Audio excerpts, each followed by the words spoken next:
Hello दोस्तों, देखिए अनुपात समानुपात का इस तरीके का क्वेश्चन आता है तो आप इसको कैसे सॉल्व कर पाएंगे। ठीक है, अगर वीडियो अच्छी लगे तो चैनल को सब्सक्राइब जरूर कर लेना। ठीक है, देखिए 60 केजी मिश्र धातु में 60 केजी मिश्र धातु ए को 100 केजी मिश्र धातु बी के साथ मिश्रित किया जाता है। ठीक है, यदि मिश्र धातु ए में सीसा और टिन 3:2 के अनुपात में हो और मिश्र धातु बी में टिन और तांबा 1:4 के अनुपात में हो तो नई मिश्र धातु में टिन की मात्रा क्या होगी, हमको ये बताना है। ठीक है, तो देखिए हम क्या करेंगे, हमारी जो ए की जो वैल्यू दे रखी है वो कितनी दे रखी है, 60 केजी।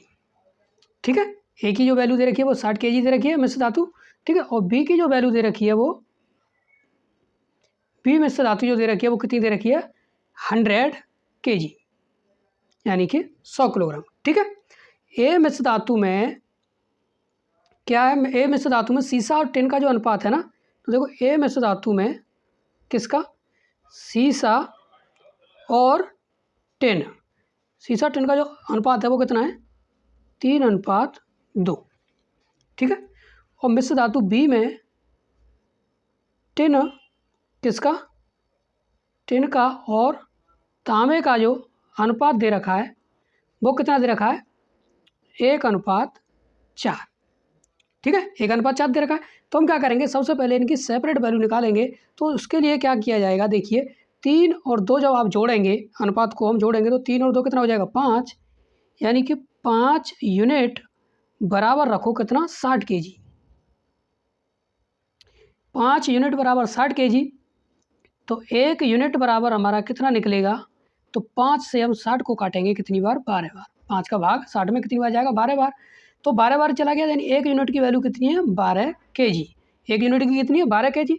तो हम क्या करेंगे, देखो 12 गुणा 3 करेंगे, ये 3 गुणा हम जब 12 कर देंगे तो इससे हमारी सीसा जो है, सीसा की वैल्यू निकल के आ जाएगी 12×3 = 36, यानी कि 36 केजी क्या है, मिश्र धातु ए में 36 केजी क्या है, सीसा है। तो 60 में से जब 36 आप माइनस करोगे तो कितना बचेगा, 24, यानी 24 केजी जो है मिश्र धातु ए में 24 केजी हमारा क्या है, टिन है। ठीक है, सेम वाला यही प्रोसेस हम इसमें अप्लाई करेंगे। 1:4 अनुपात कितना हो जाएगा, 5, यानी कि 5 यूनिट की जो वैल्यू है वो कितनी है, 100 केजी, यानी कि जो हमारी बी मिश्र धातु उसमें 100 केजी है ना मिश्र धातु, उसमें हमारी इनको हम दोनों को जोड़ेंगे, 1:4 अनुपात कितना हो जाएगा, 5 अनुपात, यानी 5 अनुपात की वैल्यू कितनी है, 100 केजी। तो जब 1 यूनिट निकालेंगे हम, 1 यूनिट जब हम निकालेंगे तो कितना, 5 से हम 100 को काटेंगे 20, यानी 1 यूनिट की वैल्यू कितनी है, 20 केजी। 1 यूनिट की 20 केजी है, तो यहाँ रखेंगे हम 20 केजी, और 100 में से जब 20 माइनस कर देंगे तो यहाँ कितना बचेगा, 80 केजी। यानी कि टिन जो है, बी मिश्र धातु में टिन जो है वो 20 केजी है और तांबा जो है वो 80 केजी है। सेम उसी तरीके से ए मिश्र धातु में सीसा जो 36 केजी है और टिन जो है वो 24 केजी है। हमको क्वेश्चन में क्या बताना है, नए मिश्रण में यानी कि नई मिश्र धातु में टिन की मात्रा कितनी है। तो नई मिश्र धातु जब बनाएंगे इसमें जो टिन की जो मात्रा होगी वो कितनी होगी, तो देखो टिन एक ये है और एक ये है, तो इसकी वैल्यू हमने निकाली 24 केजी और इसकी निकाली हमने 20 केजी।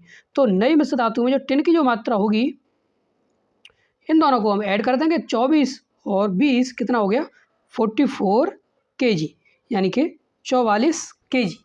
ठीक है, तो अनुपात समानुपात का इस तरीके का क्वेश्चन आएगा तो आप इसको इस तरीके से सॉल्व कर सकते हैं। ओके, अगर वीडियो अच्छी लगी हो तो चैनल को सब्सक्राइब कर लेना। ओके।